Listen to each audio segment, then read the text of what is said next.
गांव का गरीब किसान मोतीलाल अपनी पत्नी सरोजनी और 3 बच्चों के साथ एक टूटी फूटी झोपड़ी में रहता था। ठंड ने गांव में तबाही मचा रखी थी। हर ओर भूख और सर्दी से बेहाल लोग मदद की आस में जमींदार के पास जाते, लेकिन हर बार उन्हें निराशा ही मिलती। ठंड का प्रकोप लगातार बढ़ रहा था। मोतीलाल अपनी झोपड़ी में बैठा हुआ था। तभी उसकी पत्नी सरोजनी कहती है, ये जी, क्या इस बार भी हम ऐसे ही ठंड में मरने का इंतजार करेंगे? जमींदार के गोदाम में लकड़ियां भरी पड़ी हैं, क्यों नहीं उनसे मदद मांगते? सरोजनी, तुम नहीं जानती, जमींदार गरीबों को तुच्छ समझता है। वह हमारी मदद कभी नहीं करेगा।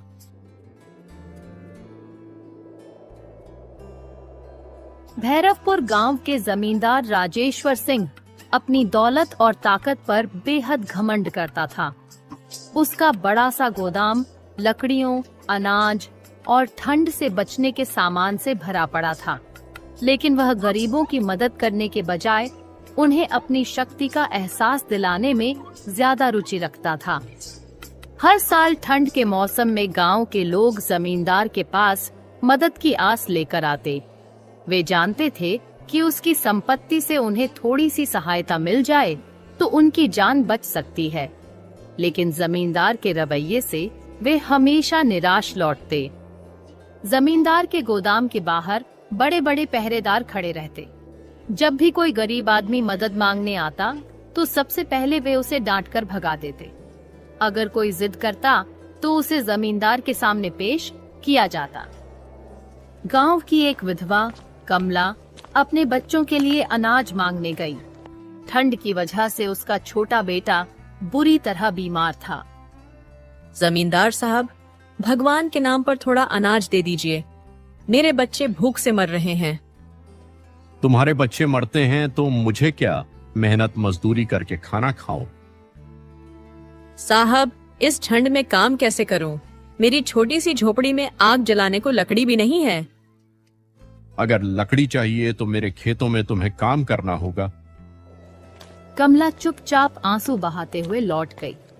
उसके बच्चे भूख और ठंड के मारे मर गए, लेकिन जमींदार का दिल नहीं पसीजा। एक और किसान हरि ने साहूकार से कर्ज लेकर जमींदार के खेत में काम किया था।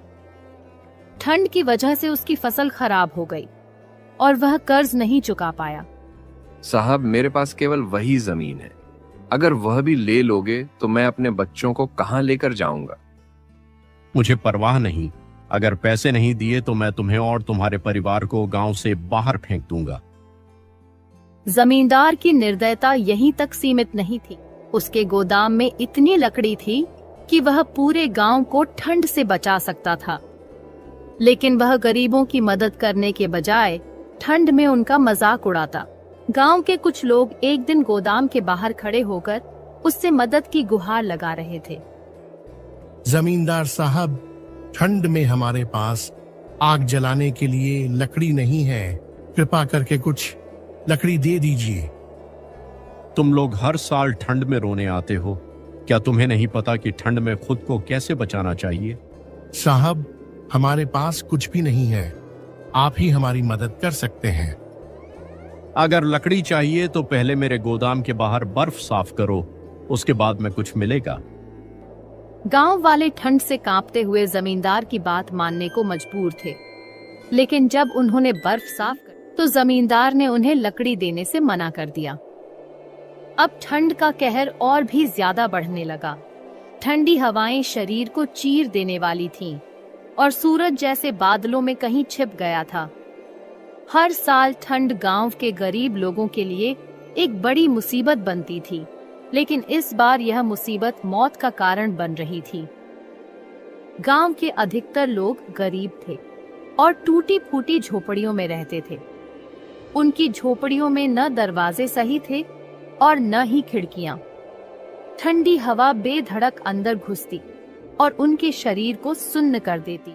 मोतीलाल, उसकी पत्नी सरोजनी और उनके 3 छोटे छोटे बच्चे दिन रात ठंड से कांपते रहते। झोपड़ी में न तो पर्याप्त लकड़ियां थीं और न ही कोई गर्म कपड़े। बच्चों को सर्दी की वजह से लगातार खांसी और बुखार था। ये जी, यह ठंड हमें मार डालेगी। अगर आग जलाने के लिए लकड़ी नहीं मिली तो हम सब इस झोपड़ी में ही मर जाएंगे। मैं क्या कर सकता हूँ सरोजनी? जंगल से लकड़ी लेने जाऊं तो ठंड में हाथ पैर काम नहीं करते और जमींदार से मदद मांगने का तो कोई फायदा ही नहीं। गांव के खेत बर्फ से ढक गए थे। ठंड ने फसलों को नष्ट कर दिया था। जिन गरीबों के पास एक दो गायें और भैंसें थीं, वे भी उन्हें बचाने में नाकाम हो रहे थे। ठंड से पशु बीमार पड़ रहे थे और चारा भी खत्म हो चुका था। इधर गांव में मोतीलाल का पड़ोसी हरि भी बहुत ही गरीब और नेकदिल व्यक्ति था। हरि, जो गांव का एक ईमानदार किसान था, अपनी गाय को बचाने के लिए जमींदार से चारा मांगने गया। साहब, मेरी गाय मरने वाली है। अगर वह मर गई तो मेरे बच्चों का पेट कैसे भरेगा? कृपा करके थोड़ा चारा दे दीजिए। हरी, तुम्हारी गाय मेरी जिम्मेदारी नहीं है। अगर चारा चाहिए तो मेरी जमीन पर काम करो। हरि की गाय अगले ही दिन ठंड और भूख से मर गई। ठंड के कारण गांव में बीमारियां फैलने लगीं। छोटे बच्चे और बूढ़े लोग ठंड की वजह से बुखार और निमोनिया जैसी बीमारियों से जूझ रहे थे। गांव में न तो कोई डॉक्टर था और न ही कोई दवा उपलब्ध थी। कमला, जो गांव की एक विधवा थी, उसका 5 साल का बेटा मोहन ठंड और भूख से कमजोर हो गया। मेरा बच्चा ठंड से मर जाएगा। हे भगवान, कोई है जो मेरी मदद करे। मोहन की हालत बिगड़ती गई और वह एक दिन ठंड और बीमारी का शिकार हो गया। ठंड के साथ साथ भूख ने गांव वालों की परेशानियों को और बढ़ा दिया। जिनके पास थोड़ी बहुत फसल बची थी, वह भी ठंड की वजह से खराब हो गई थी। लोग 2 वक्त की रोटी के लिए भी तरस रहे थे। गांव के कुछ लोग ठंड और भूख से बेहाल होकर एक दूसरे की मदद करने की कोशिश कर रहे थे, लेकिन जब किसी के पास खुद के लिए ही कुछ न हो तो वह दूसरों की कितनी मदद कर सकता है? क्या तुम्हारे पास थोड़ी लकड़ी है? मेरे बच्चे ठंड से कांप रहे हैं। मेरे पास खुद के लिए कुछ नहीं है। हम सब एक ही मुश्किल में हैं। ठंड ने धीरे धीरे गांव के कई लोगों की जान ले ली। बच्चों और बूढ़ों की संख्या सबसे ज्यादा थी। हर सुबह गांव में किसी न किसी के मरने की खबर आती। ये जी, यह ठंड हमारे बच्चों को भी ले जाएगी। हमें कुछ करना होगा। सरोजनी, ठंड का कहर हम गरीबों के लिए अभिशाप है। जमींदार के पास सब कुछ होते हुए भी वह हमारी मदद नहीं करेगा। गांव में ठंड का कहर बढ़ने के बाद जहां एक तरफ जमींदार राजेश्वर सिंह की हवेली में हर सुख सुविधा थी, वहीं गांव के गरीब किसान ठंड और भूख से जूझ रहे थे। जमींदार ने गरीबों के दुखों को नजरअंदाज करते हुए अपनी शेखी बघारी थी और इसने गांव वालों के दिलों में क्रोध और नफरत भर दी थी। जमींदार को यह खबर मिली कि मोतीलाल का परिवार ठंड से बचने के लिए बाबा के दिए हुए पुराने कंबल का उपयोग कर रहा है और इस कारण वे सुरक्षित हैं। यह खबर उसे न सिर्फ चिढ़ाने वाली लगी, बल्कि उसे यह भी लगा कि किसी गरीब के हाथों उसकी संपत्ति का नुकसान हुआ है। कैसे हो सकता है कि मेरे गोदाम में आग लगी और मोतीलाल जैसे गरीब लोग बच जाएं? यह सब मेरे लिए अपमान है। उसने ठान लिया कि वह इस मामले का बदला लेगा और मोतीलाल को अपनी ताकत दिखाएगा। उसने तुरंत अपने पहरेदारों को मोतीलाल को पकड़ने के आदेश दिए। अगली सुबह जमींदार के आदमी मोतीलाल के घर पहुंचे। साहब ने आपको बुलाया है। वह चाहते हैं कि आप उनके पास आइए। मैंने क्या किया है? मैं तो बस अपने परिवार को बचाने की कोशिश कर रहा था। क्या किया है यह तुमसे पूछा जाएगा। साहब का आदेश है और तुम्हें बिना किसी सवाल के जाना होगा। मोतीलाल डरते डरते जमींदार की हवेली में पहुंचा। जमींदार राजेश्वर सिंह, जो अपनी गद्दी पर बैठा था, घमंड से भरा हुआ था। तुमने मेरी संपत्ति को नुकसान पहुंचाया है। तुम्हारे कारण मेरे गोदाम में आग लगी और मैं इस अपमान को सहन नहीं कर सकता। साहब, मैं ऐसा कुछ नहीं जानता। मुझे यह पता नहीं था कि आग कैसे लगी। हम तो बस अपनी जान बचाने के लिए एक रास्ता ढूंढ रहे थे। तुम छोटे लोग सिर्फ झूठ बोल सकते हो। तुम्हारे जैसी जाति के लोग ऐसे ही बातों से बचने की कोशिश करते हैं। अगर तुमने सच नहीं बताया तो मैं तुम्हारे पूरे परिवार को ठंड में मरने के लिए छोड़ दूंगा। मोतीलाल डर से कांपते हुए और माफी मांगते हुए जवाब दिया, लेकिन जमींदार का घमंड उसे बिल्कुल भी नहीं पिघला पाया। जमींदार ने उसे धमकी दी कि अगर उसने सच्चाई नहीं बताई तो उसका परिवार ठंड में मर जाएगा। मोतीलाल ने सोचा कि अगर वह सच बोलता है तो शायद जमींदार उसे समझे, लेकिन यह डर था कि अगर उसने बाबा का नाम लिया तो जमींदार उसे पागल समझेगा। लेकिन फिर भी उसने हिम्मत जुटाई और सच्चाई का सामना किया। साहब, मुझे नहीं पता कि गोदाम में आग कैसे लगी, लेकिन एक बूढ़ा आदमी बाबा हमारे पास आया था और उसने हमें एक पुराना कंबल दिया था। वह कह रहा था कि अगर हम अपनी कमजोरी का सामना करेंगे तो ठंड से बच सकते हैं। तुमने क्या कहा? एक बाबा का नाम लिया? तुम पर तो मैं हंसी भी कर सकता हूं। क्या तुम सच में समझते हो कि कोई बाबा तुम्हारी मदद करने आएगा? ये सब तुम्हारा पागलपन है। मैं क्या जानता हूं साहब, लेकिन बाबा की बातें सच निकली। मेरे परिवार को ठंड से बचने का मौका मिला। जमींदार ने मोतीलाल के बयान को झूठा समझते हुए एक कठोर कदम उठाने का निश्चय किया। वह यह मानने को तैयार नहीं था कि एक गरीब आदमी और एक बाबा उसकी संपत्ति में आग लगाने का कारण हो सकते थे।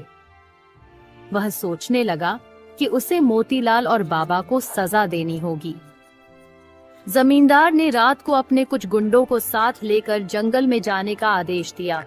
उसका इरादा बाबा को ढूंढने का था। जमींदार ने जंगल में बाबा को ढूंढ निकाला। जब उसने बाबा से आग लगाने का कारण पूछा तो बाबा ने उसे उपदेश दिया। तुम्हारे घमंड का अंत नजदीक है। तुम गरीबों के दुखों से बेखबर हो और यही तुम्हारे विनाश का कारण बनेगा। ठंड से बचना चाहते हो तो गरीबों की मदद करो, उनका शोषण नहीं। मैं किसी की मदद नहीं करता। मुझे ठंड से डर नहीं लगता। बाबा ने उसे गंभीरता से चेतावनी दी और फिर श्राप दिया। तुम्हारा घमंड तुम्हें खा जाएगा। अब तुम ठंड से नहीं बच पाओगे। अगले दिन सुबह की धुंध में गांव के वातावरण में अजीब सी खामोशी छाई हुई थी, जैसे पूरा गांव ठंड से बेहाल था। लेकिन जमींदार राजेश्वर सिंह की हवेली में स्थिति और भी भयानक थी। हवेली के हर कोने में सर्दी का आतंक था। जमींदार के नौकर चाकर, जो कभी हवेली के सुकून और ऐशो आराम में रहते थे, अब एक एक कर बीमार हो रहे थे। सर्दी से उनका शरीर कांप रहा था और उनकी खांसियों से हवेली की दीवारें गूंज रही थीं। जमींदार खुद भी अब उस ठंड से जूझ रहा था जिस पर उसने कभी विश्वास नहीं किया था। रात भर उसने अपने आलीशान कमरों में तापमान बढ़ाने के लिए चूल्हा जलाए रखा, लेकिन सर्दी का प्रकोप घटने का नाम नहीं ले रहा था। हर बार जब वह कमरे से बाहर निकलता तो उसका चेहरा और शरीर बर्फ की तरह ठंडा हो जाता। वह यह देख नहीं पा रहा था कि उसके घर के लोग कैसे बीमार हो रहे हैं। हवेली में उसकी सारी संपत्ति, जिसकी वह अकड़ और घमंड से शान बघारता था, अब उसे किसी काम की नहीं थी। वह जिन लाखों की लकड़ियों से गर्मी का इंतजाम करता था, वह सब अब नष्ट हो चुकी थी। और जिस ठंड को वह हमेशा हल्का फुल्का मानता था, वही अब उसकी पूरी हवेली पर कहर बनकर टूटी थी। जमींदार ने सभी नौकरों को एक कमरे में एकत्र किया और उनसे पूछा, क्या तुम लोग कभी ऐसी ठंड महसूस कर चुके हो? क्या पहले कभी तुमने इस ठंड का सामना किया है जैसे मैं अब कर रहा हूं? एक नौकर ने कांपते हुए कहा, साहब, हमने कभी ऐसा कुछ नहीं देखा। ये तो जैसे मौत का मौसम हो। जमींदार ने सिर झुकाते हुए कहा, मुझे अपनी सारी संपत्ति का कोई मतलब नहीं रहा। यह ठंड मुझे मारने की कोशिश कर रही है, लेकिन मैं इसके आगे हार नहीं मानूंगा। फिर वह सोच में डूबा, बाबा के श्राप और उसकी गलती के बारे में।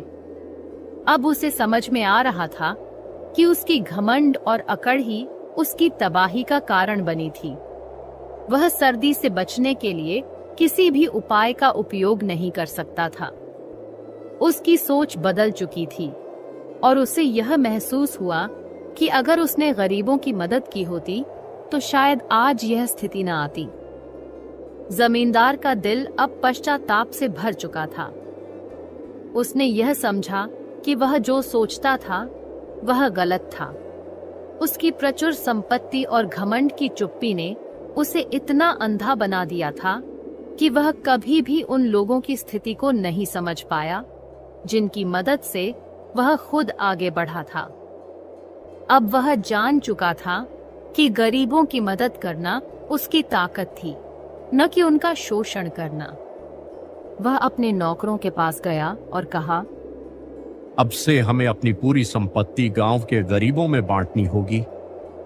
मैं जो कभी घमंड से अपनी शक्ति पर नाज करता था, वह अब मेरे लिए कोई मायने नहीं रखती। हमें अपनी सारी संपत्ति उन लोगों को देनी होगी जिन्हें इस ठंड से बचने के लिए इसकी जरूरत है। जमींदार ने अपनी हवेली की सारी लकड़ियां, अनाज और अन्य संपत्ति गरीबों में बांट दी। गांव में इस बदलाव की खबर फैलते ही लोग हैरान रह गए। उन्होंने देखा कि जमींदार ने अपनी सारी अकड़ और घमंड को त्याग दिया था। अब वह एक नए इंसान के रूप में सामने आया था। बाबा का श्राप टूट चुका था और ठंड का कहर धीरे धीरे कम होने लगा। गांव के लोग अब सुरक्षित थे। वे सभी जमींदार के इस अजनबी बदलाव से प्रभावित थे। इस तरह घमंड का अंत हुआ और जमींदार ने अपनी सारी संपत्ति गरीबों में बांटकर इंसानियत का रास्ता अपना। उसकी सच्चाई और पश्चाताप ने यह साबित कर दिया कि जब इंसान अपनी गलतियों को समझकर सुधारता है तो किसी भी मुसीबत का सामना किया जा सकता है। घमंड विनाश का कारण बनता है, जबकि इंसानियत हर मुश्किल को हराने की ताकत देती है।